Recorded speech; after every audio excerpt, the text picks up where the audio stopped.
The transgressive 1974 film Female Trouble is officially a classic. In certain circles it always was, of course, but a new 4K digital restoration from the Criterion Collection, with bonus footage, puts a garish cherry on top. John Waters was 25 when he wrote, produced and shot the film, for $25,000, on the streets of his beloved Baltimore. It was the second in his trash trilogy, between 1972's Pink Flamingos and 1977's Desperate Living, and starred the Dreamlanders, his regular troupe of eccentrics, led by Waters' childhood friend and muse, Harris Glenn Milstead, aka Divine, and including Cookie Mueller, Link Stone, David Lochary, Edith Messy and Mary Vivian Pierce. Trouble begins with Divine's character, Dawn Davenport, shoving her mother into a Christmas tree when she doesn't get black cha-cha heels. All manner of crime and hilarious grotesquerie ensues, ending with Dawn frying in the electric chair.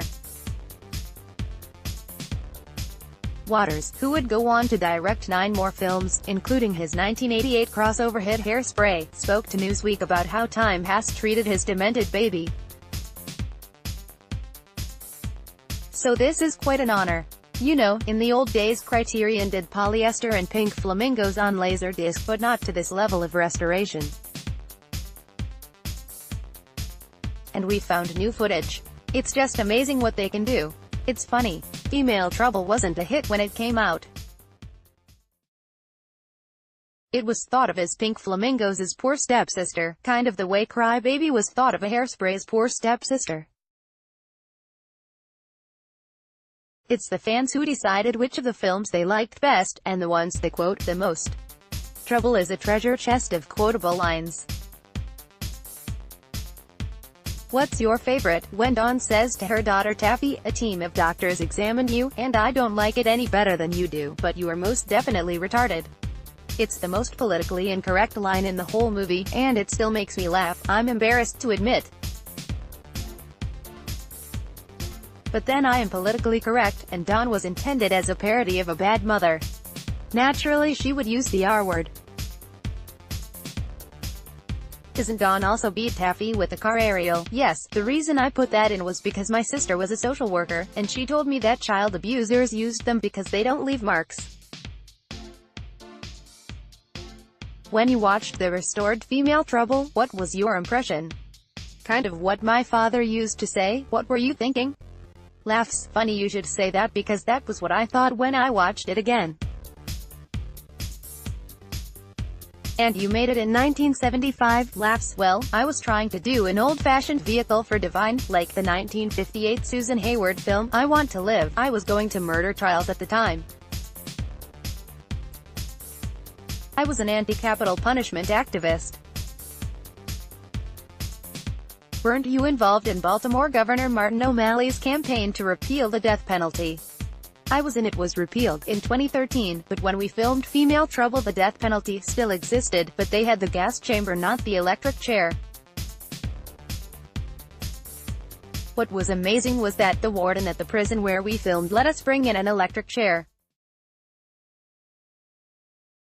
Just goes to show you that everyone wants their 15 minutes of fame. And he did go on to play a cop in Polyester. He was great. I remember Divine was kind of scared about walking into that prison in drag with a shaved head. Divine died too soon, in 1988. What's it like watching him now? It's great and sad. Divine died when he was in his 40s, which is the age of my friend's children. I'm still shocked he's dead. And seeing the movie, it would be a lot better if he was alive and coming to the opening. That opening is this week, at the Provincetown Film Festival. But the premiere was in a prison, right? Yes. I've showed it in prison several times. I used to teach in prison. What were you teaching? That's a good question. Laughs. It was called art because it had something to do with a computer. The warden was a woman and very liberal. I taught there for years. I wrote about it in my book Crackpot. What was the reaction of the prisoners? Did they get it? Yeah, they got it. They were laughing. Prison audiences are always good. That's my core audience. Are you kidding? That's ground zero of my humor. Is there a scene that still manages to shock you? There's one, which you'll see in the new Criterion version. I was into the reality thing before reality TV happened, like having Divine eat shit in pink flamingos, and it's hard to top that. But the scene where Divine is playing Earl Peterson in Female Trouble, and Mink comes to visit him, he pukes on her. I wanted Divine to puke for real, but he couldn't, so we gave him Ipecac, and he still couldn't puke. It's on the bonus footage. It's really hard to watch. Your hero, French author Jean Genet, said, "Crime is beauty," which influenced Dawn. Genet influences everything I do. When I got dressed this morning I was influenced by him. I'm wearing a monogrammed, button-down shirt with the sleeves rolled up, which is a look I like. Someone wrote that Dawn foreshadowed the life of Anna Nicole Smith. Would you agree? Not really. I have nothing against Smith, but I think Dawn was more intellectual. Laughs. Dawn wanted to be Elizabeth Taylor, and Anna wanted to be Marilyn. Marilyn or Jane Mansfield. Mansfield is who Divine wanted to be. And Godzilla. The two put together. Are you working on any films now? I'm writing my book, Mr. Know-It-All. But yes, I keep getting paid to write movies and then they don't make them. Recently, HBO paid me very well to write a sequel to Hairspray, which I liked, and we'll see if it ever happens. I'm still in the movie business. I'm not just shown in the movie business. And then all my old ones keep coming out. The books do better than the movies. Just keep telling stories, it doesn't matter. And you're still doing photography and art? Yes. I'm having a huge retrospective at the Baltimore Museum in the fall, and it travels to the Wexner Center for the Arts in Columbus, Ohio. You were born in Baltimore, shot most of your films there, and still have a house in the city. What is it about the place that continues to inspire you? I like it even better than ever because it's the only place I know that's cheap enough to have a bohemia. I'd call it a fancy bohemia. I hate it when people try to act rich. Real rich people hide it. You can only really be rich if you live in Switzerland. It's also the only place you should ever get a facelift, because you don't notice them. If you ever say, "She had good work," it's because it's bad work, because you notice.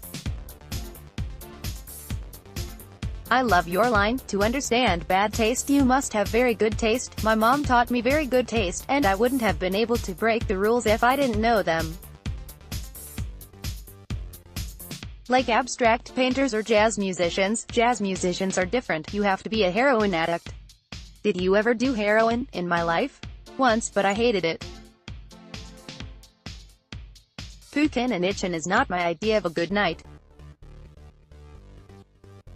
Your 2014 book Carsick was about hitchhiking across America, from Baltimore to San Francisco. During the trip you were picked up by a 20-year-old conservative town councilman named Brett Biddle. Not only did he drive you to Ohio, but he found you again and drove you to Denver, simply because he enjoyed your company so much. I just heard from him. Really, I was at his wedding this year. Recently I drove across the country again and stopped at the same corner where he dropped me off and took a picture and sent it to him. Did you hitchhike this time? No, I now have a car. I have to ask, what kind of car? I always have a Buick.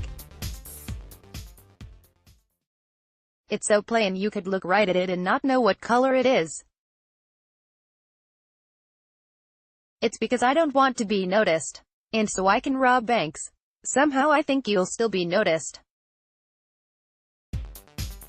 But, getting back to Biddle, what struck me about the story was that you were polar opposites in almost every way, politically, lifestyle, etc.